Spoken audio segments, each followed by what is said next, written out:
what does the rest of the internet look like? Well, 5% of the time we're shopping. We're on Amazon.com or Zulily or Nordstrom or whatever, and we're doing some shopping. 22% of the time we're spending on social networks. You know, some of us have our Facebook addictions, you know who you are. Some of us are tweeting, you know, I had to tell my friend the other day, you can't actually eat a meal without taking a picture of it for Instagram. So we know people are spending a lot of time on social networks. You'll see here that it says 21% of the time we are doing searches. Now that doesn't necessarily mean searches on major search engines.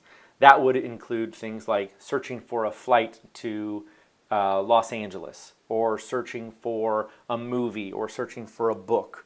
Just generally searching in general. And lots of searches take place across the web that aren't on major search engines.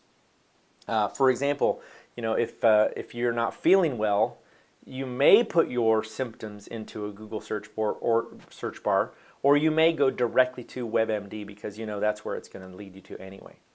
So we're doing some searches, not all of them on Google, but that's where we're spending some time. And then a big part of our time we're spending reading content. And not necessarily content that we have searched for. You know, I just spent some time, reading an article that someone had sent to me on Facebook. Now, here's an article about Apple iPhone replacing the batteries for free on certain models, right? And I didn't look that up. I didn't do a search for that, but I did read about it. So I'm reading that content. Of course, we spend lots of time on email, multimedia sites, all this to say that Mr. Business Owner, if you're only focused on being on the Google search, you are missing out on a huge opportunity of where human beings' eyeballs are all day long. 4 hours a day spending on all this stuff. This is where I want to put your ads. I call it the rest of the internet. And the truth is that very rarely have business owners heard someone come to them and say, I can put you on the rest of the internet. And that's what we're going to do. Specifically, we're going to put you on the rest of the internet in front of a targeted audience using retargeting technology. Now I'm about to show you how the retargeting technology works, and I'm going to show you 3 ways that we do it. These aren't the only ways to retarget, but these are the 3 ways that we like to package it for most local businesses. And even though I'm going to explain them to you separately, I hope you'll understand that we do blend these tactics together. The first thing is site retargeting. Site retargeting, you probably know this. Oh, we put a pixel on the business owner's website. That way when people come to the site and they leave, we can show them ads. Easy peasy. Lots of folks are familiar with site retargeting. It's not new. But it's also incredibly important. And most local business owners don't realize how important it is. So I want to walk you through this kind of this scenario with my friend Dr. Cobb. He's a pediatric dentist in my hometown of Olathe, Kansas.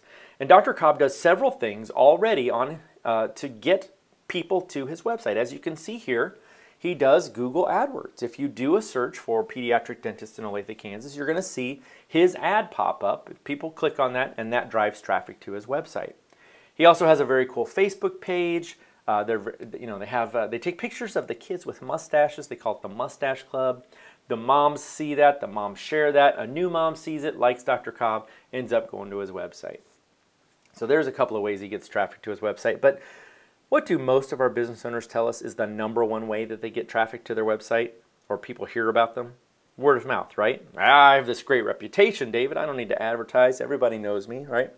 So here I've got a couple of moms hanging out at the coffee shop. They're talking about when, you know, how old should my kid be before I take him to see the dentist? And so, you know, they're wondering about that. And the other mom's there, and she's like, well, you know, when he gets teeth, I guess. Well, I don't know. Does he have teeth yet? He bit me, you know, so let's take him to go see Dr. Cobb. That's where I take my older child. You know, whatever it is, they're talking, and that Dr. Cobb's name comes up, and then boom, now he's got someone visiting his website. Maybe she even pulls out her iPhone right then and there and goes and checks him out. But as good as all this sounds, as cool as this is for Dr. Cobb, one problem exists.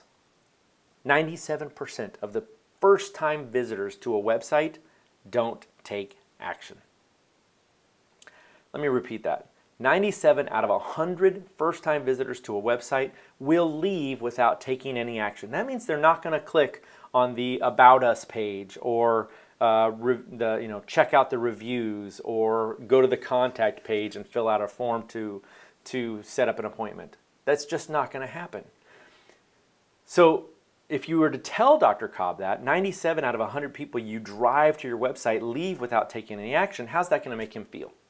Right? Have you ever heard, give them the pain because now we're going to sell them a Band-Aid?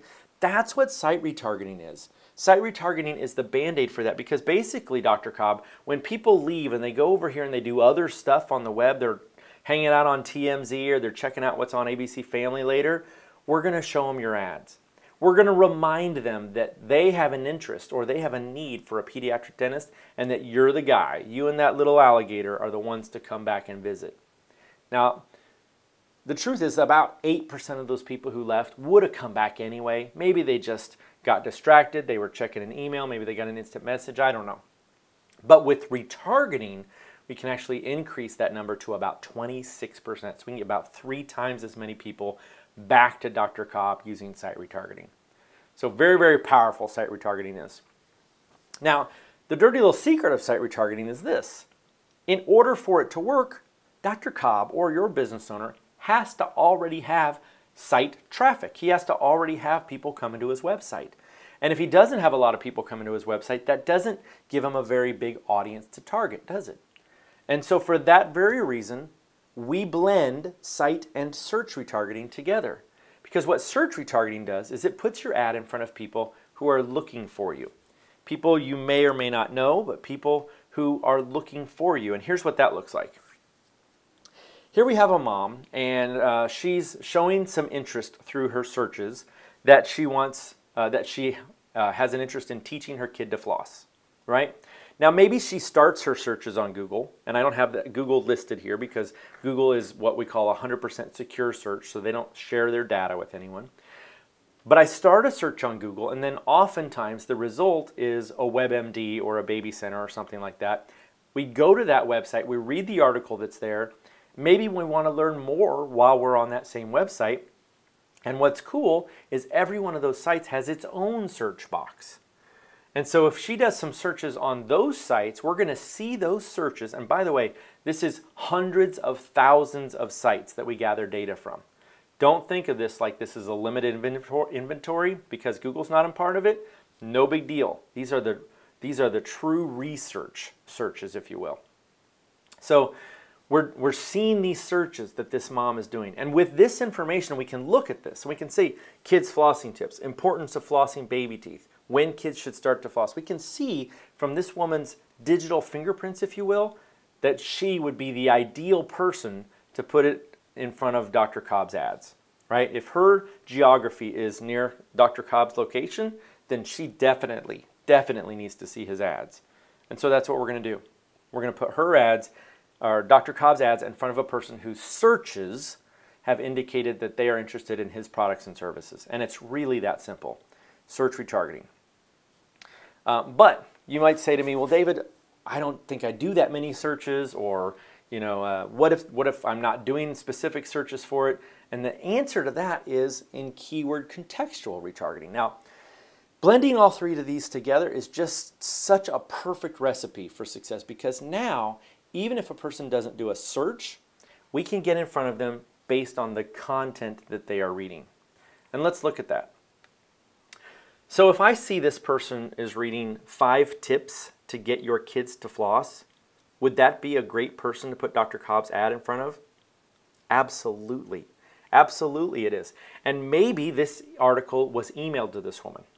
Maybe she did a Google search for it and landed on it. Either way, I can see what she's reading, and now the content that she is reading is showing me that she's the ideal candidate to put this ad in front of. And what else is cool about this is look at the page here, how stuff works. That could be about anything. That page is kind of cool. It shows how CDs work, how computers work, how trucks work, how sprinkler systems work. But specifically, we're not looking at the page itself. We're looking at the actual content. So our crawlers are crawling this page, and we can say, this user is reading content relevant to flossing. This user is in the Kansas City area. This user should see David J. Cobb's ad. And here's one more look at that. on parents.com. It's another article called When Should My Child Start Flossing Her Teeth? Again, just another example of how we're not looking at the page, because parents.com is a great place for a pediatric dentist to advertise, but specifically the content of the page, right? This person is reading content. So we'll try to get the ad right here next to the content, and in my examples, that's a perfect storm, if you will. In reality, what we're probably going to see is that David's ads, Dr. Cobb's ads, are going to show up later because this person was reading content today. Maybe 5 minutes later, maybe an hour later, maybe 2 days later, we're going to start showing that ad. And it's all based on the content the person was reading.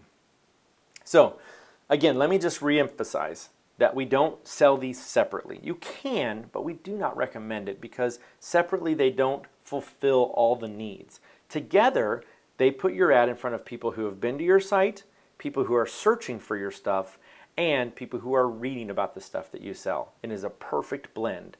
So blend all those tactics together when you sell it.